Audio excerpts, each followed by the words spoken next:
वाराणसी जिला न्यायालय ने शुक्रवार को ज्ञानवापी मस्जिद के अंदर पाए गए एक शिवलिंग की कार्बन डेटिंग की मांग वाली हिंदू भक्त की याचिका खारिज कर दी। कानूनी समाचार वेबसाइट लॉबीट के अनुसार अदालत ने फैसला सुनाया कि वैज्ञानिक जांच की याचिका की अनुमति नहीं दी जा सकती, क्योंकि सुप्रीम कोर्ट ने उस जगह को सील करने का आदेश दिया है जहां शिवलिंग पाया गया था। नमस्कार, मेरा नाम है काशिफा विशाल और आप देख रहे हैं न्यूज़ीफाई। मामले के शुरुआती चरण में कोर्ट ने ज्ञानवापी मस्जिद का वीडियोग्राफी सर्वे अनिवार्य किया था।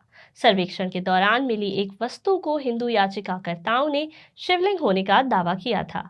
5 मूल हिंदू याचिकाकर्ताओं में से 4 ने इस वस्तु की कार्बन डेटिंग की मांग की थी।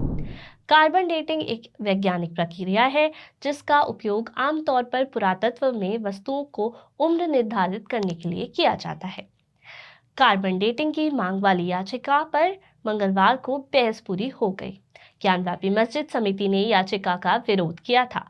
यहाँ हम ज्ञानवापी मस्जिद मामले, इसके आगे की राह, विवाद का इतिहास और इसके व्यापक सामाजिक राजनीतिक संदर्भ की व्याख्या करेंगे।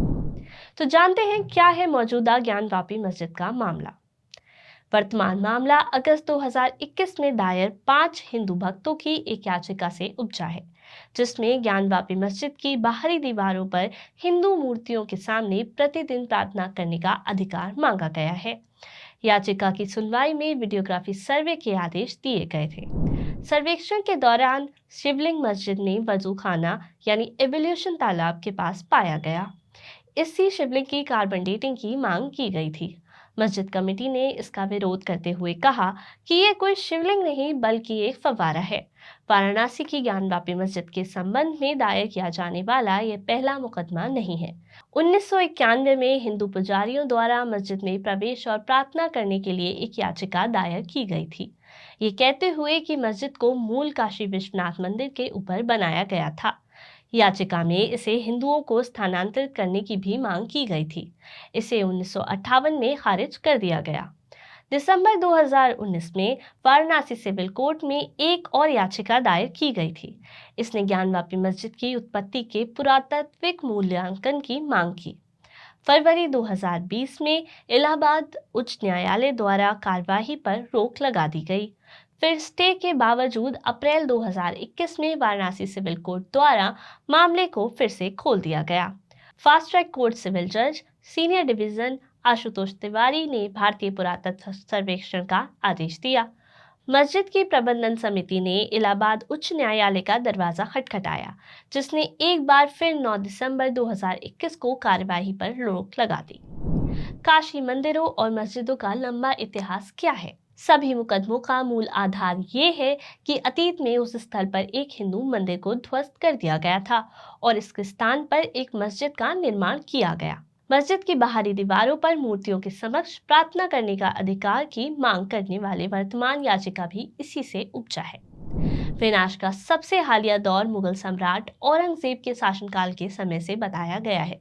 इतिहासकार सतीश चंद्र के अनुसार उन्होंने मंदिर को ध्वस्त करने का आदेश दिया, क्योंकि वह इसे दंड का उपाय और विध्वंसक विचारों के प्रसार के केंद्र के रूप में मानते थे। इन आदेशों के परिणाम स्वरूप बनारस में विश्वनाथ के प्रसिद्ध मंदिर और जहांगीर के शासनकाल के वीर सिंह बुंदेला द्वारा निर्मित मथुरा में केशव राय के मंदिर जैसे कई मंदिरों को नष्ट कर दिया गया और उनके स्थान पर मस्जिदों का निर्माण किया गया। चंद्रा ने अपनी पुस्तक मध्यकालीन भारत सल्तनत से मुगलों तक में लिखा है, मंदिर को कम से कम 2 बार पहले भी तोड़ा गया था।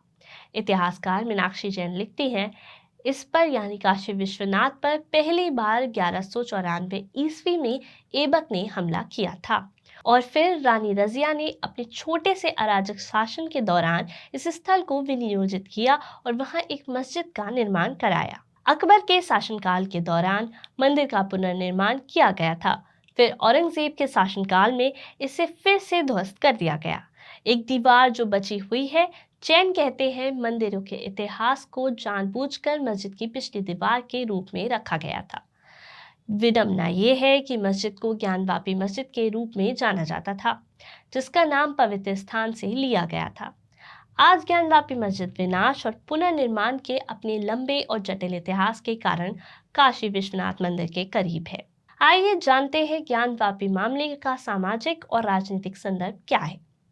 इसके जटिल इतिहास के साथ जो इतिहास धर्म और कानूनी विवादों को एक साथ लाता है, इस मामले के साथ एक जटिल सामाजिक राजनीतिक संदर्भ है। 1980 के दशक में राम मंदिर आंदोलन के दौरान काशी विश्वनाथ और मथुरा के केशवराय मंदिरों के मुद्दे को भी उठाया गया था। मंदिर आंदोलन के प्रसिद्ध नारों में से एक था, अयोध्या तो बस झांकी है, मथुरा काशी बाकी है। इसका अनुवाद ये है कि अयोध्या तो केवल एक झलक है, मथुरा और काशी भी अब भी बाकी है। इन आंदोलनों के पीछे का विचार ऐतिहासिक गलतियों को ठीक करना है। इसके विरोधियों का कहना है कि अतीत से चिपके रहना बंद नहीं होने देता है।